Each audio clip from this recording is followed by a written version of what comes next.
1 Tessalonicenses, capítulo 5, versículo 3. Vamos ler juntos?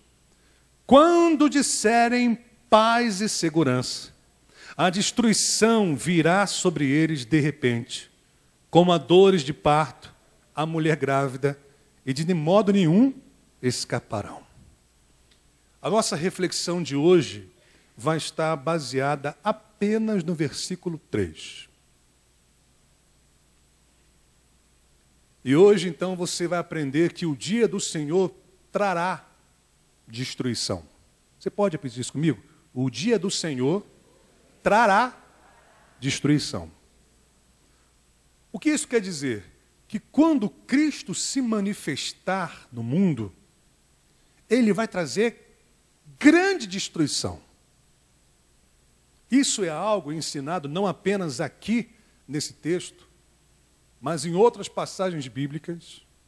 Você vai compreender claramente que na mente dos apóstolos, na mente dos pais da igreja, eles entendiam que quando Cristo voltar, Ele vai voltar para trazer uma grande destruição. E é importante, então, que você compreenda nesta manhã o que significa esta destruição que Paulo nos apresenta no versículo 3. Quantos ainda estão acordados, digam aleluia. Vamos, então, parar para meditar rapidamente sobre algumas questões que abrangem essa destruição. Então, eu vou apresentar algumas partes importantes para que você possa entender melhor o versículo, apresentando em formas de perguntas. Perguntas essas que vão ser respondidas pelo próprio texto. Isso para quê? Para que você possa entender melhor essa passagem bíblica. A primeira pergunta é: quando ocorrerá essa destruição? O texto diz aí no versículo 3 o seguinte: quando disserem paz e segurança, vírgula, então, vírgula, de repente, a destruição virá. Repare, quando disserem época, tempo, momento, paz e segurança, então, de repente, a destruição virá. O que esse texto, então, nos faz entender? Que após um tempo de falsa segurança e paz, a destruição ocorrerá. Quando as pessoas do mundo se sentirem seguras, tranquilas, perceberem que estão vivendo um momento de paz e tranquilidade, diz o texto, então, de repente, virá a destruição. Ou seja, quando todo mundo tiver light, entendeu? Quando todo mundo entender, ou conceber na sua mente que está tudo tranquilo, tudo relax, vai vir a destruição. Observe como foi intencional o apóstolo Paulo dizer, quando disserem, quando vai acontecer a destruição? Quando todo mundo achar que está tudo bem, está tudo tranquilo, é que vai vir a destruição. Essa é a indicação do apóstolo Paulo para o momento que vai ocorrer a destruição. O momento em que todos acharão que estão tranquilos e seguros, é aí que vai vir a destruição. Deu para você entender? Quem entendeu, diga amém. Então será num tempo de falsa paz e de falsa segurança. Não dá para eu explicar para você hoje como isso vai acontecer. Nós precisamos de um bom tempo para a gente poder analisar cada ponto que a gente está apresentando. Então, o meu objetivo é apenas destacar o que o próprio apóstolo Paulo destacou no texto, que eu entendo que é suficiente para você entender. Os pormenores, numa outra oportunidade, a gente pode estar falando sobre isso, tá? Mas o importante é você reter aquilo que Paulo ressaltou nesse versículo. Então, quando ocorrerá essa destruição? Num tempo de paz e de falsa segurança. Como ocorrerá essa destruição? Veja o que diz o versículo 3. Quando disserem paz e segurança, então, de repente, como ocorrerá essa destruição? Ele diz, então, de repente. Isso nos faz entender que essa destruição vai acontecer repentinamente. Observe que para ele fazer as pessoas entenderem, ele usa a mesma ilustração como outros autores sagrados usaram para se referir como vai acontecer o dia do Senhor. E é importante que você entenda essa comparação, essa ilustração que Paulo fez. Veja o que ele diz no versículo 3. A destruição virá sobre eles como dores à mulher grávida, e de modo nenhum escaparão. Apesar da mulher estar grávida, ela não sabe quando terá as contrações. Ela não sabe quando vai dar à luz a criança. A contração ocorre de repente. Não é assim? Quem já teve filho aqui, por favor? Levanta o braço. Foi assim? Bom, se você não planejou a cirurgia, né, irmã? Mas se você não tivesse preparado a cirurgia, irmã, como é que ia ser? Não é? Naturalmente, é assim que ocorre. Então, as mulheres, para fugir da contração, já marcam uma data já, pronto, para a cirurgia e acabou. Mas, naturalmente, a mulher sabe que vai dar à luz quando começa a ter as contrações. Mas ela não pode prever quando isso vai acontecer, pode? Não, é repentino. Ou você não vê casos aí de pessoas tendo filhos dentro do carro?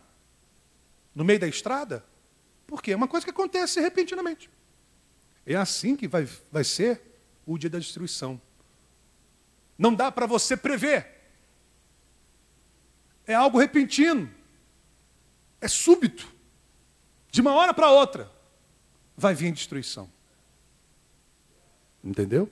Por isso que ele diz, de repente, virá a destruição sobre eles, como, repare, ó, comparação, dores à mulher grávida.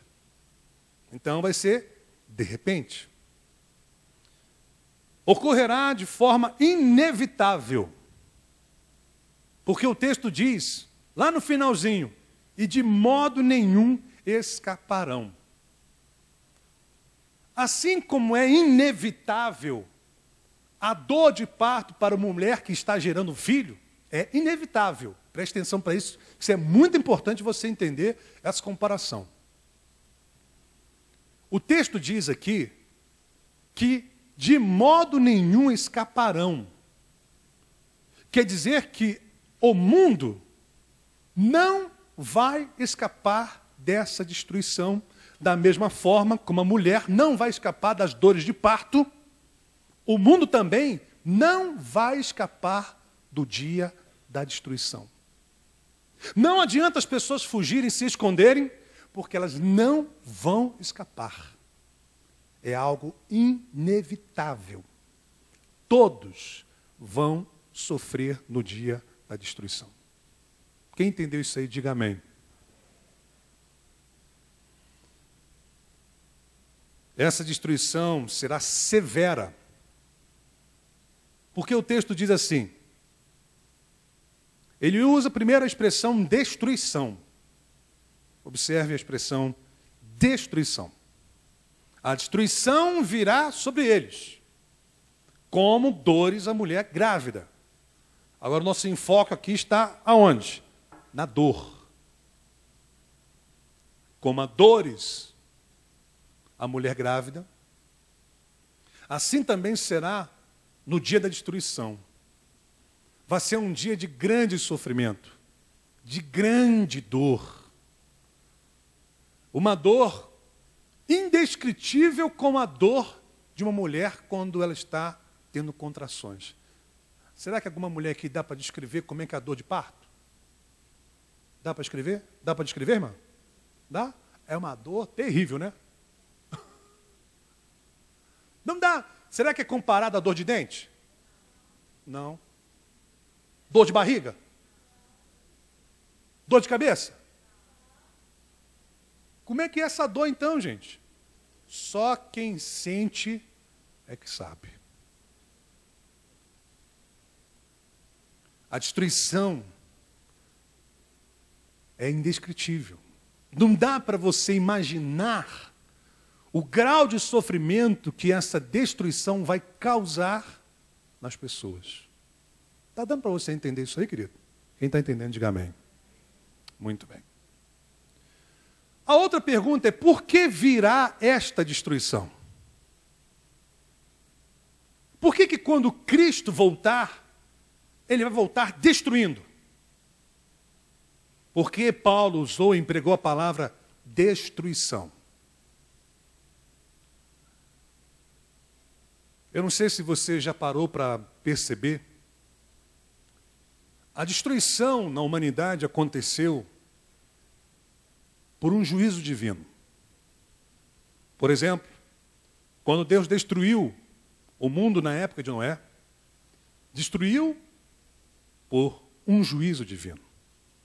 Isto é, o juízo divino se manifestou por meio de uma destruição. Destruição que veio por meio de um dilúvio.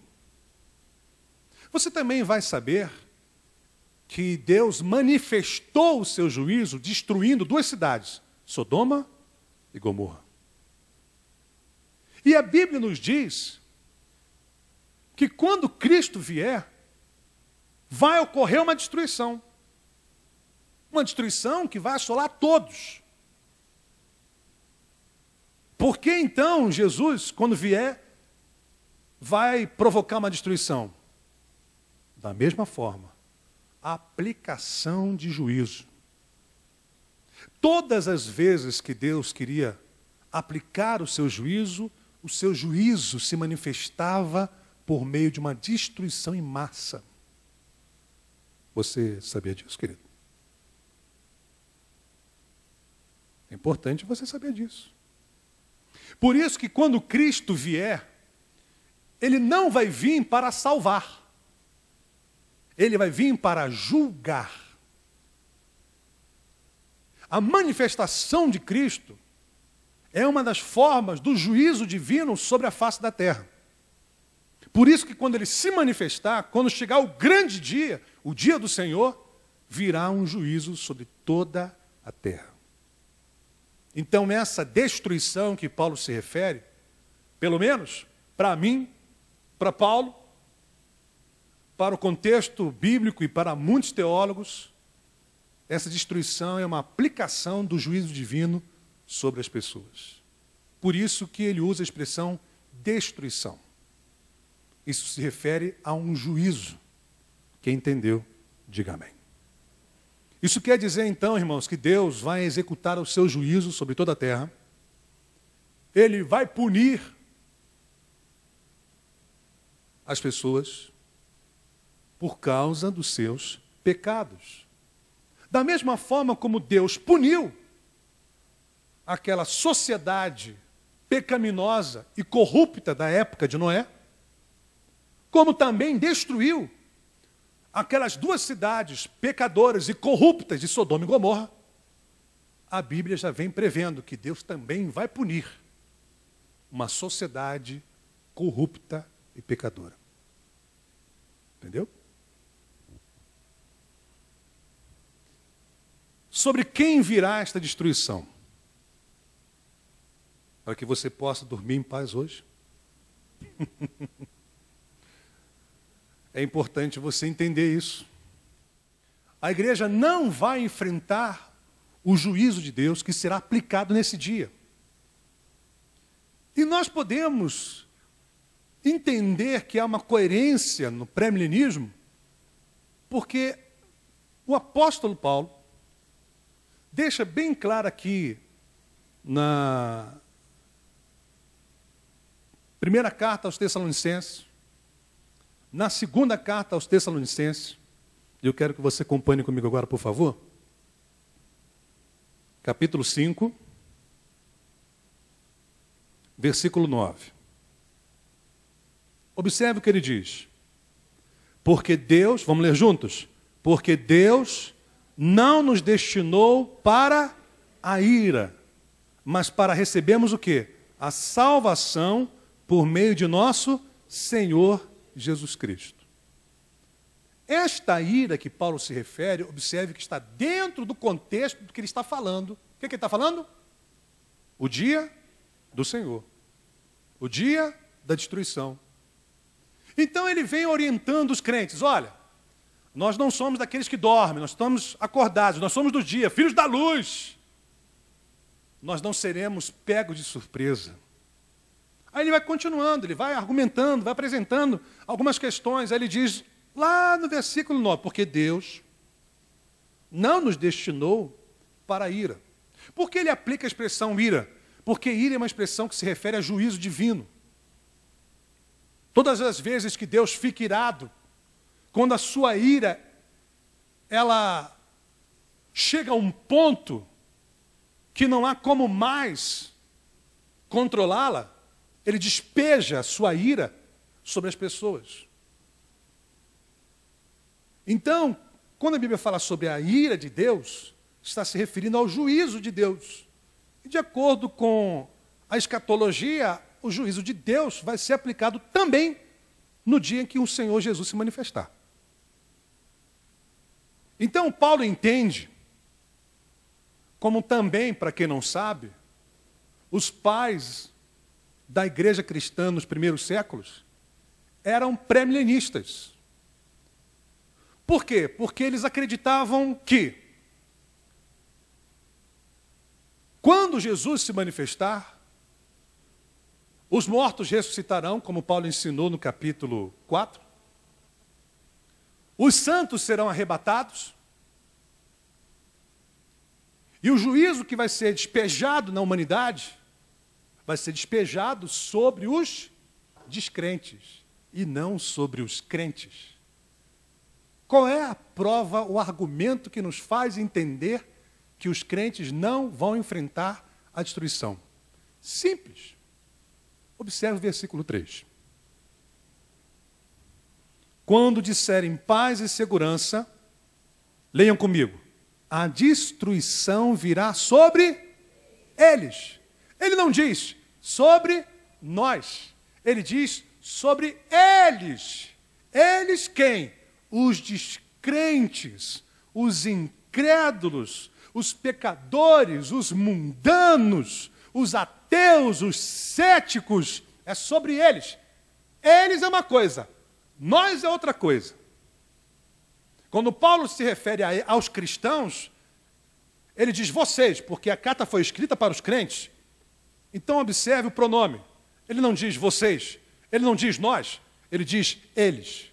Eles se referem aos não crentes. Graças a Deus.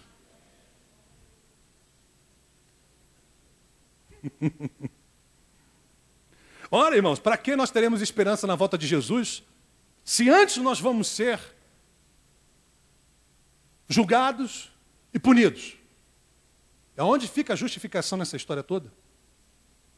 Aonde fica a esperança nessa história toda? Para que você entenda melhor sobre isso, vamos ler o capítulo 1 de 2 Tessalonicenses. Para que não fique nenhum rastro de dúvida na sua cabeça.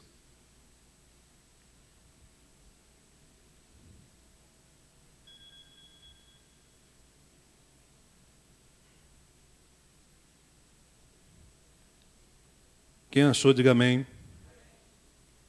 Versículo 6 do capítulo 1 de 2 Tessalonicenses. Vamos ler a partir do versículo 3, para você entender melhor o que Paulo vai dizer. Irmãos, devemos sempre dar graças a Deus por vocês. Isso é justo porque a fé que vocês têm cresce cada vez mais. E muito aumenta o amor de todos vocês uns pelos outros. Por esta causa, nos gloriamos em vocês, entre as igrejas de Deus, pela perseverança e fé demonstrada por vocês em todas as perseguições e tribulações que estão suportando. Elas dão prova do justo juízo de Deus e mostram o seu desejo de que vocês sejam considerados dignos do seu reino, pelo qual vocês também estão sofrendo. É justo da parte de Deus retribuir com tribulação, repare, aos que lhes causam tribulação. Quem causa tribulação para os crentes? Os descrentes. Quem persegue os crentes? Os descrentes. Quem mata os crentes? Os descrentes. Então Paulo está dizendo que é justo da parte de Deus retribuir com tribulação aos que lhe causam tribulação e dar alívio a vocês que estão sendo atribulados e a nós também. Isso acontecerá, repare, isso acontecerá. O que vai acontecer? O momento do alívio acontecerá quando o Senhor Jesus for o quê? Revelado lá dos céus, com seus anjos poderosos, em meio a chamas flamejantes. Ele punirá os que não conhecem a Deus e os que não obedecem ao Evangelho de nosso Senhor Jesus. Ele punirá quem? Quem não conhece a Deus e quem rejeita o Evangelho de Jesus Cristo. Eles, versículo 9, eles sofrerão a pena de destruição eterna, a separação da presença do Senhor e da majestade do seu poder. Isso acontecerá no dia em que ele vier para ser glorificado em seus santos e admirado em todos os que creram, inclusive vocês que creram em nosso testemunho. Pelo menos para o apóstolo Paulo, ele entendia que quando o Senhor vier, vai haver um juízo. E nesse juízo vai haver uma destruição. Só que nessa em que Deus vem para destruir os descrentes, Ele vem para resgatar os crentes. Por isso que eu creio que eu não vou ver esse dia. Porque quando esse dia chegar, eu já não estou mais aqui. Aleluia. E quem crê nisso também, diga amém. Repare, irmãos, observe, para você entender por que os descrentes serão punidos e por que ao mesmo tempo em que os descrentes são punidos, os crentes são salvos, é muito simples. Deixa eu explicar para vocês. Lembra do dia em que o Senhor fez chover sobre a terra? Observe, ele destrói a humanidade, mas ao mesmo tempo ele salva Noé e sua família. Porque Deus orientou Noé o quê? Construir uma arca. Porque no dia em que eu fizer chover sobre a terra, ninguém vai escapar. Então construa a arca. Veja, no dia em que Deus começa a derramar chuva, Deus aplica o seu juízo.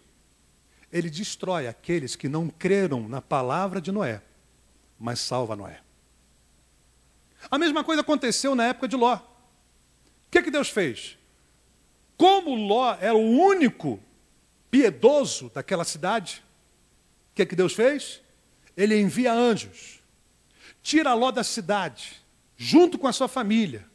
Na hora em que Deus, com seus anjos, tira Ló, ele destrói a cidade.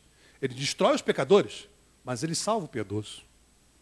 A mesma mentalidade ocorre no Novo Testamento. Quando Deus aplicar o juízo, ele aplica sobre os descrentes. Mas ao mesmo tempo que ele aplica sobre os descrentes, ele está salvando os crentes. Quando Jesus vier, ele vem para salvar os crentes, mas ele ao mesmo tempo vem para destruir os descrentes. Nosso Deus, irmãos. Por que você acha que está escrito o dilúvio e a destruição de Sodoma e Gomorra? Para que você entenda como Deus trabalha ao aplicar o seu juízo. Por que nós cremos no Salvador? Porque temos esperança em Cristo Jesus. Exatamente para quando chegar esse dia, nós não sermos destruídos junto com os ímpios, mas sermos salvos nesse dia.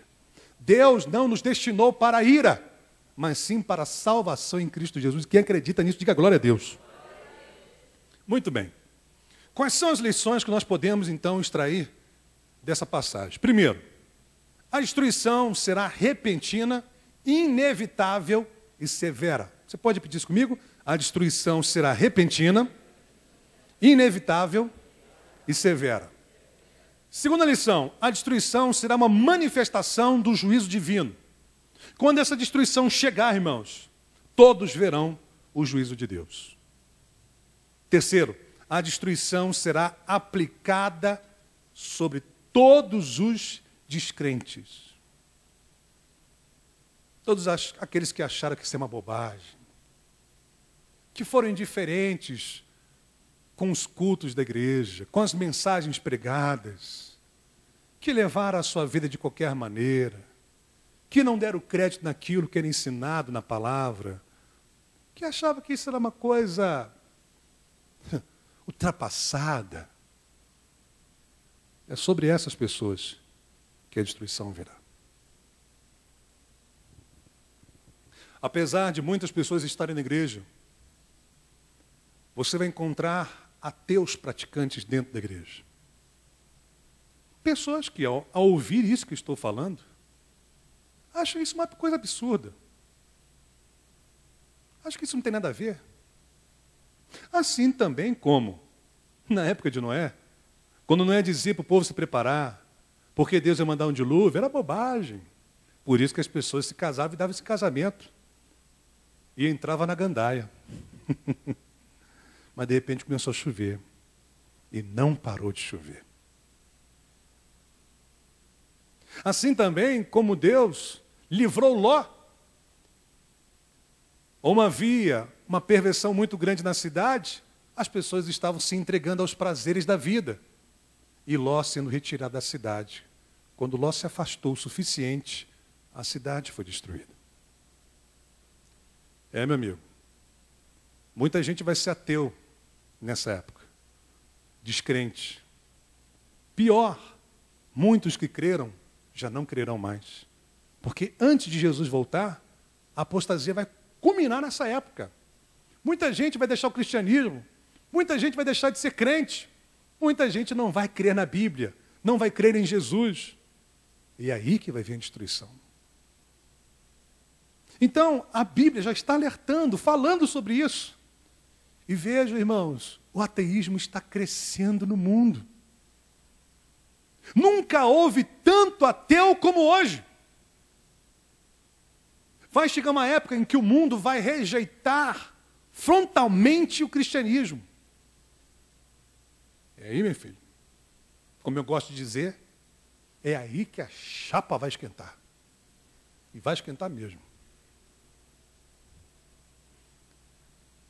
Reflexões, importante você parar para pensar.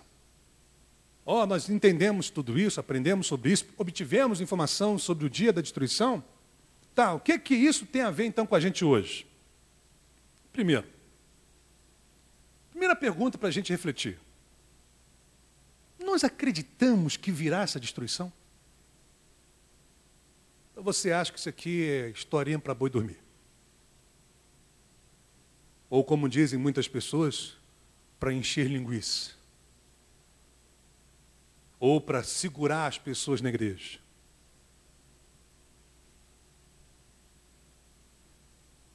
Será que nós acreditamos que esse dia vai chegar? Os crentes do passado acreditavam. Morreram acreditando. Morreram porque acreditavam. Entendeu o que eu disse? Uma coisa é uma coisa, outra coisa é outra coisa.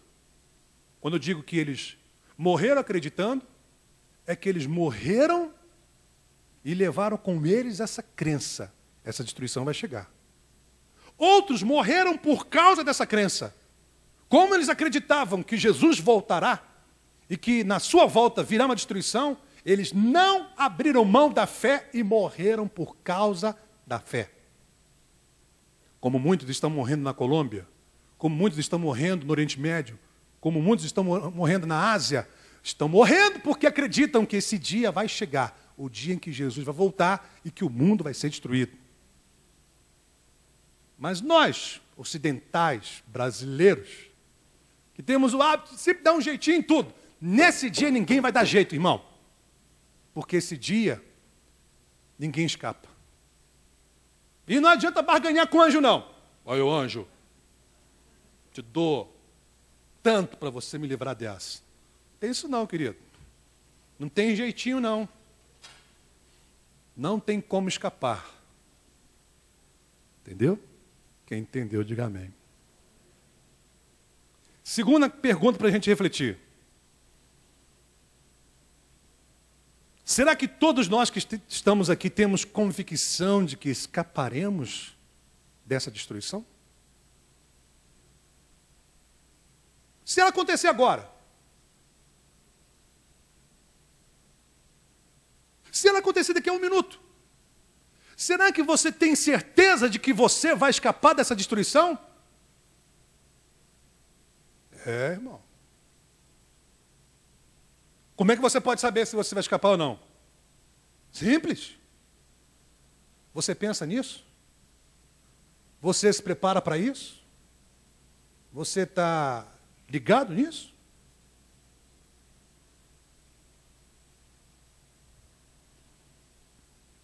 Terceira pergunta para a gente refletir.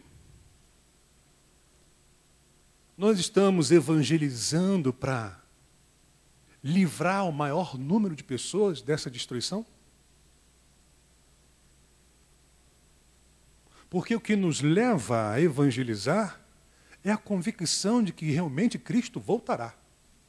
E lembre-se que antes de Jesus voltar, ele predisse que o evangelho será pregado em todos os lugares do mundo. Só assim virá o fim. Então os crentes, de fato, que creem em Cristo, eles pregam o evangelho com o propósito de salvar o maior número de pessoas dessa destruição. Porque a única forma da pessoa escapar dessa destruição é crendo em Cristo. Mas como crerão se não ouvirem falar dele? A fé vem pelo ouvir e ouvir a palavra de Deus. Mas como é que eles vão ouvir se não há quem pregue, diz Paulo em Romanos 10. Como as pessoas vão ser salvas se elas não invocarem? Mas elas só invocam se crerem. Elas só creem se ouvirem. Elas só vão ouvir se alguém pregar. Entendeu, irmão? Já pensou no seu familiar que não é crente? Você vai, ele fica. Já pensou no seu colega de trabalho? Com quem você convive todos os dias? Ou pelo menos 6 vezes na semana? Já pensou, irmão? Nos seus familiares, parentes, amigos, vizinhos que você convive? Jesus vem e te pega. Ao mesmo tempo que ele te pega, ele destrói aquelas pessoas que você poderia ter a oportunidade de evangelizar e elas poderiam ter escapado junto com você.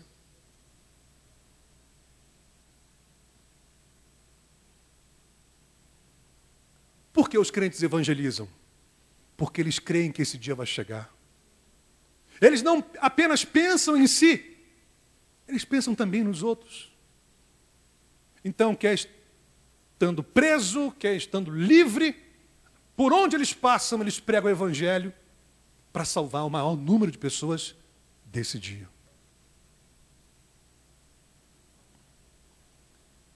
Aplicações do dia da destruição. O dia da destruição deve gerar em cada um de nós temor, expectativa e esperança. Temor porque a gente sabe que isso realmente vai acontecer. Expectativa porque isso vai nos ajudar a ser mais vigilantes. E vamos ter esperança de que nesse dia a gente vai escapar. O dia da destruição será um dia de livramento para os crentes. Aleluia. É o dia do alívio. É o dia do descanso. É o dia do encontro. É o dia em que nós vamos estar com o Senhor e com aqueles que morreram em Cristo. Vai ser um dia de glória. Mas para outros vai ser um dia de desgraça, de destruição, de pânico, de medo, de desespero, de dor. Mas para nós, dia de alívio. O dia da destruição deve nos motivar a evangelizar incansavelmente os perdidos. Falar de Jesus. Pregar o evangelho. E a gente prega o evangelho, irmãos, Porque a gente tem convicção de que Jesus vai voltar. Semana que vem, como nos preparamos para a volta de Jesus? Se você não quer ser pego de surpresa nesse dia, se você quer estar realmente preparado para a volta de Jesus e escapar do dia da destruição, você não pode perder a mensagem de semana que vem. Porque a partir do versículo 4 em diante, Paulo ele mostra à igreja como que ela deve estar quando esse dia chegar. Como os crentes devem viver quando esse dia chegar. E você precisa saber disso. Por isso que ele escreveu e ensinou a igreja sobre isso. O problema de hoje, irmãos, pasmem vocês. A igreja não está preparada para esse dia. Não está. E eu vou provar para você que não está. Vou provar para vocês por fatos que a igreja não está. A igreja cristã de hoje não está preparada para esse dia. Se esse dia for hoje, irmãos, o negócio vai ficar feio, hein?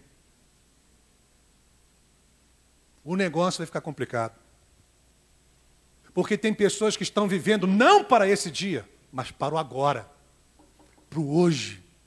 Tem pessoas que se matam para o hoje. Tem pessoas que pensam no hoje. E apenas para as coisas deste mundo, mas não para aquilo que virá. Para aquilo que Deus fará. Lembra daquela passagem que Jesus falou sobre um rico que acumulou tantas riquezas?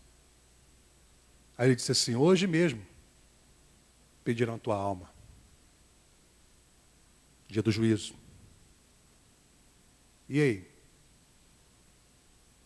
O que você fará? Acumulaste grandes riquezas?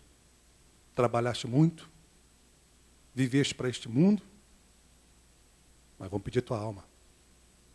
E aí? É o dia de prestação de contas.